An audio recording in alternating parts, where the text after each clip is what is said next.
Bismillahirrahmanirrahim. Assalamualaikum warahmatullahi wabarakatuh. Perkenalkan, nama saya Nabila Sofiana dari KPI 5C dengan NIM 12240202108. Di sini saya akan menjelaskan soal UTS mata kuliah Etika Dakwah. Nomor 1 yaitu jelaskan pengertian etika dakwah secara bahasa dan istilah serta ruang lingkup etika dakwah. Jadi secara bahasa, etika berasal dari bahasa Yunani.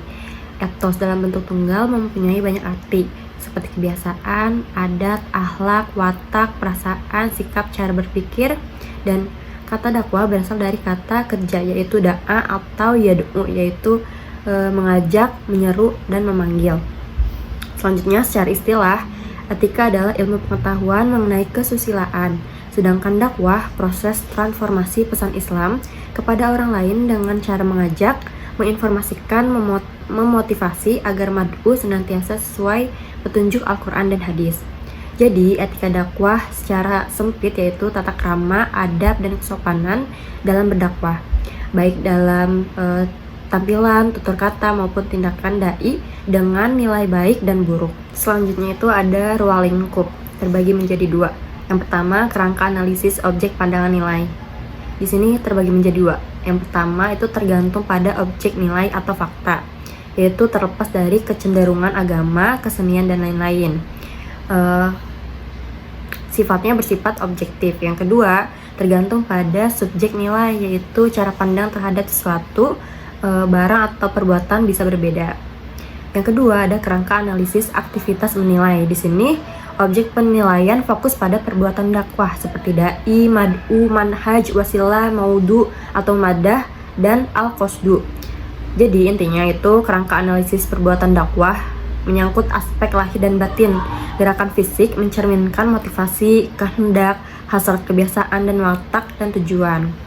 Yaitu saya akan menjelaskan pertanyaan nomor 2. Jelaskan 4 landasan etika dakwah serta ayat Al-Quran. Ada 4 landasan. Yang pertama itu ada landasan teologis, di mana dakwah memiliki landasan teologis yang berkaitan dengan akhlak dan sikap moral yang baik.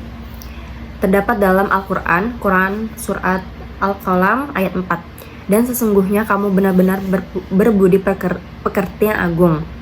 Yang kedua, ada landasan filosofis, di mana filosofis dalam dakwah mengajarkan bahwa kehidupan dunia adalah tempat ujian dan cobaan. Terdapat pada surat Al-Mulk ayat 67 ayat ke-2. Dia yang menciptakan mati dan hidup agar dia menguji kamu, siapa di antara kamu yang lebih baik amalnya. Yang ketiga ada landasan historis. Umat Islam harus menjadi teladan dalam menyampaikan kebenaran kepada masyarakat. Terdapat pada surat Al-Baqarah ayat 2 dan 143 ayat 2 surah ke-143. Dan demikianlah kami menjadikan kamu umat yang adil supaya kamu menjadi saksi bagi manusia. Dan yang terakhir adalah landasan sosiologis, di mana dakwah mengajarkan tentang hubungan sosial dan kerjasama yang baik dalam masyarakat. Terdapat pada surat Al-Maidah ayat 2 surah kedua ayat 5 surat kedua. Dan tolong menolonglah kamu dalam kebaikan dan takwa, dan jangan tolong menolong dalam dosa dan permusuhan. Selanjutnya saya akan menjawab pertanyaan yang ketiga. Jelaskan pendekatan dan teori etika dakwah.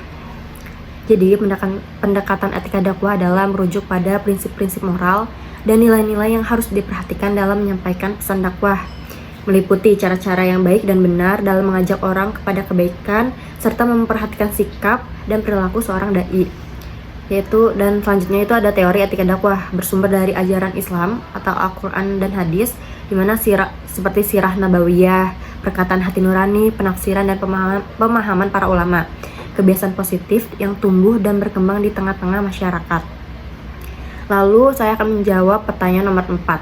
Jelaskan tentang norma dan jenis-jenis norma, urf, dan jenis-jenis urf, serta ayat Al-Quran sebagai landasan urf. Yang pertama itu ada norma. Norma adalah aturan atau pedoman yang mengatur tingkah laku manusia dalam kehidupan bermasyarakat. Jenisnya, yang pertama ada norma agama.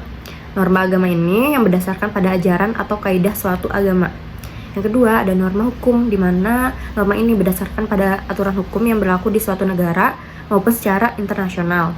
Yang ketiga ada norma kesusilaan, di mana norma ini berdasarkan pada hati nurani yang menghasilkan akhlak bagi seseorang yang kemudian dianggap baik dan buruk. Dan yang terakhir ada norma kesopanan yang berdasarkan pada tingkah laku bermasyarakat. Lanjut, yaitu pengertian dari urf sendiri. Urf adalah perkataan atau perbuatan baik yang telah populer dan dikerjakan oleh orang banyak dalam bermasyarakat. Jenisnya dari segi objek ada urf lafzi dan amali. Dari segi cakupannya ada urf am, yaitu adat kebiasaan umum, dan urf khos, yaitu adat kebiasaan khusus. Dan yang terakhir ada dari segi keabsahannya. Ada urf sahih, adat kebiasaan yang benar, dan ada urf fasid, adat kebiasaan yang salah. Jadi dasar penggunaan urf adalah terdapat pada Quran Surat Al-A'raf ayat 199. Dan suruhlah orang yang mengerjakan yang ma'ruf dan berpalinglah dari orang-orang yang bodoh. Lanjut, saya akan menjawab pertanyaan nomor 5. Bagaimana akhlak dai dalam Al-Quran? Sebutkan 5 saja dan jelaskan pula tentang penampilan dan kepribadian dai. Jadi akhlak dai dalam Al-Quran itu ada 5. Yang pertama itu adalah lemah lembut, sabar, bijaksana, mengajak dengan cara yang baik dan ikhlas. Lalu saya akan menjelaskan apa itu penampilan dai. Penampilan dai ada 2. Penampilan luar atau fisik, meliputi pakaian, karakteristik fisik seperti ketampanan atau kecantikan. Yang kedua ada penampilan dalam kepribadian, di mana sifat yang dimiliki seseorang yang berkembang apabila orang tersebut berhubungan dengan orang lain. Juga sangat penting dalam menentukan keberhasilan dakwah, sebab keberhasilan dakwah tergantung pada dai sebagai penyampai dakwah. Dan yang kedua, saya akan menjelaskan mengenai kepribadian dai, di mana kepribadian ideal seorang dai yaitu terbiasa ramah, senyum, salam, sapa, sopan santun, mampu mengendalikan emosi dan tidak ekstrim dalam tindakan, serta membiasakan bertutur kata yang baik. Mungkin sekian penjelasan dari saya. Mohon maaf bila ada kekurangan dan kesalahan. Wabillahi taufiq wal hidayah. Wassalamualaikum warahmatullahi wabarakatuh.